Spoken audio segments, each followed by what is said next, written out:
اعوذ باللہ من الشیطان الرجیم بسم اللہ الرحمن الرحیم اللہم صلی علی سیدنا محمد وعلی آل سیدنا محمد مبارک وسلم۔ اچھا جی، پارہ نمبر 3 میں آگے قرآن مجید سے بیانات دیکھتے ہیں۔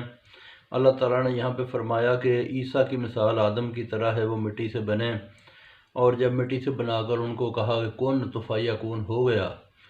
تو اسی طرح سے بغیر باپ کے اللہ تعالیٰ نے حضرت عیسیٰ کو پیدا کیا، اس کے لیے کوئی مشکل نہیں۔ تو اے نبی، حضرت نبی پاک صلی اللہ علیہ وآلہ وسلم کے پاس نجران سے عیسائی آئے اور وہ نہیں مانتے تھے، وہ کہتے تھے حضرت عیسیٰ خدا کے بیٹے ہیں۔ ان کو بہت سمجھایا، جب نہیں مانے تو آیت مباہلہ نازل ہوئی کہ اے نبی، اگر یہ جھگڑتے ہیں اور یہ نہیں مانتے تو ان کو بتاؤ کہ تم اپنے جو ہے نا بیٹوں کو لے آؤ، ہم اپنے بیٹوں کو لے آتے ہیں، تم اپنی عورتوں کو لاؤ، ہم اپنی عورتوں کو لاتے ہیں، تم اپنے نفسوں کو لاؤ، ہم اپنے نفسوں کو لاتے ہیں۔ تو ایک پھر مباہلہ کرتے ہیں، یعنی کہ بد دعا کرتے ہیں، تو جو جھوٹا ہوگا اس کے اوپر اللہ کی لعنت ہوگی۔ تو نبی پاک صلی اللہ علیہ وآلہ وسلم اپنے ساتھ حضرت علی شیر خدا، حضرت بی بی فاطمہ سلام اللہ علیہ اور حسنین کریمین کو ساتھ لے کر جب گئے تو وہ عیسائی دیکھ کے ڈر گئے اور انہوں نے مباہلہ کرنے سے انکار کر دیا۔ تو یہ ہے کہ انہوں نے اپنی شکست مان لی۔ تو اللہ تعالیٰ نے کہا کہ یہ جو ہے نا تحقیق یہ ہے کہ بندگی صرف اللہ تعالیٰ کی ہے، وہ زبردست حکمت والا ہے، جو نہ مانے وہ فسادی اللہ تعالیٰ کو معلوم ہے۔ اے نبی، اہل کتاب سے کہہ دو کہ بندگی اللہ تعالیٰ کی ہے، اگر قبول نہ کریں تو ہم تو تابع ہیں اللہ تعالیٰ کے اس حکم کے جو ہمارے اوپر آتا ہے۔ تو اہل کتاب تو ابراہیم پر جو ہے نا صحیفے آئے، تورات آئی، انجیل بعد میں آئی، تو عقل کا استعمال کرو۔ جھگڑ چکے جس کی خبر نہیں تھی، خبر نہیں تو جھگڑا نہیں، لیکن اب اللہ تعالیٰ نے جب کلیئر بتا دیا تو پھر جھگڑا نہیں کرنا چاہیے، ماننا چاہیے کہ جس طرح سے پہلی کتابیں اللہ کی کتابیں تھیں، قرآن مجید بھی اللہ تعالیٰ کی کتاب ہے۔ حضرت ابراہیم جو ہے وہ یہودی اور نصرانی نہ تھا، بلکہ حکم بردار تھا، مشرک نہ تھا۔ تو اہل ایمان ابراہیم کو مانتے تھے، اللہ دوست ہے مومنوں کا۔ اہل کتاب گمراہ کرنا چاہتے ہیں، وہ خود گمراہ ہیں اور دوسروں کو کرنا چاہتے ہیں، سمجھتے نہیں۔ اہل کتاب کیوں کلام اللہ کو نہیں مانتے؟ تم لوگوں نے نبیوں کو قتل کیا، سچ جھوٹ ملاتے ہو جان بوجھ کر بھی، اللہ تعالیٰ نے ان کو سمجھایا۔ اور پھر اہل کتاب یہ مشورہ کرتے تھے کہ ایسا کرو کہ صبح مان لو، شام کو انکار کر دو۔ جو دین پر عمل نہ کرے، یقین نہ کرے، تو کہو کہ اللہ ہدایت اللہ کی طرف سے ہے، کسی کو ملا آپ جیسا۔ پھر اگر مقابلہ کرے تو بڑائی اللہ تعالیٰ کے ہاتھ میں، جسے چاہے وہ دے، گنجائش والا ہے، خبردار ہے، جسے چاہے رحمت خاص دے، اور اس کا فضل بڑا ہے۔ اہل کتاب میں سے کچھ امین ہیں اور کچھ اہل خیانت۔ اہل خیانت جو لوگ ہوتے ہیں کہ جب تک ان کے سر پہ کھڑا نہ ہو تو یہ اپنا حکم ادا نہیں کرتے۔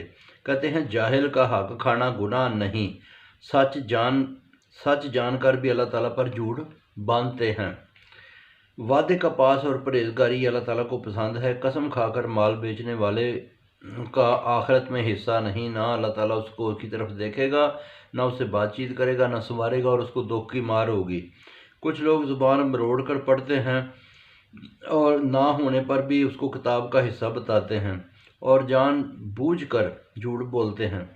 کسی بشر کو کوئی اس طرح کا کوئی کتاب اور حکم نہیں ملتا، یا وہ پیغمبر نہیں ہو سکتا کہ کہے کہ جی اللہ کو چھوڑ دو اور مجھے مانو۔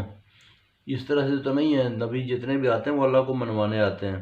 جیسے تم کتاب سکھاتے ہو اور پڑھتے ہو، اور فرشتوں اور نبیوں کو رب نہ بتاؤ، مسلمان ہونے کے بعد کیا کفر سکھائے گا؟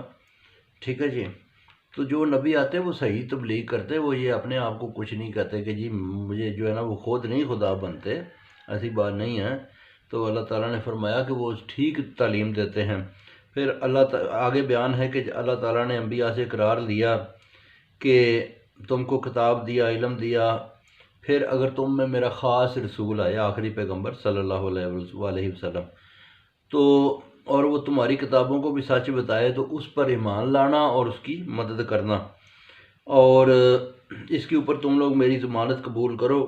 بولے کہ بالکل اقرار ہے، اور کہا کہ اللہ تعالیٰ نے کہ میں گواہ ہوں، تم بھی اس کے اوپر گواہ رہو۔ پھر جو نہ مانے گا تو وہ بے حکم ہوگا، آگے اللہ تعالیٰ نے فرمایا کہ رب یہ جو ہے نا یہ لوگ اب اہل کتاب جو ہیں وہ اللہ کے دین کے علاوہ کوئی اور چیز کسی چیز کے متلاشی ہیں۔ اللہ کے حکم میں ہے زمین و آسمان، جس کو چاہے وہ خوش ہو یا کوئی ناراض ہو، یہی دین ہے، پھرنا اسی کی طرف ہے۔ کہو ہم ایمان لائے قرآن پر، ابراہیم پر، اسماعیل پر، اسحاق، یعقوب، اس کی اولاد، موسیٰ اور عیسیٰ کی کتابوں پر، سب انبیاء پر ہم ایمان لائے۔ دین اسلام کے بغیر دین قبول نہیں اور آخرت میں عذاب ہوگا۔ منکروں کو اللہ کیوں راہ دکھائے جس پر رسول اور نشانیاں آئیں؟ بے انصاف ظالم کو راہ نہیں۔ ان کی سزا خدا اور فرشتے اور سب لوگوں کی لعنت ہے۔ جو توبہ کرے سنوار پکڑے تو بخشنے والا مہربان ہے، جو انکار کریں وہ انکار میں بڑھتے رہیں۔ مرے منکر، اگر وہ منکر ہی مر جائیں تو زمین کے برابر بھی کوئی سونا رشوت دے دے تو بخشا نہ جائے، بلکہ وہ دھوکھی مار پائے گا اور اس کا کوئی مددگار نہیں ہوگا۔ تو بہت شکریہ جی، باقی پھر سناؤں گا۔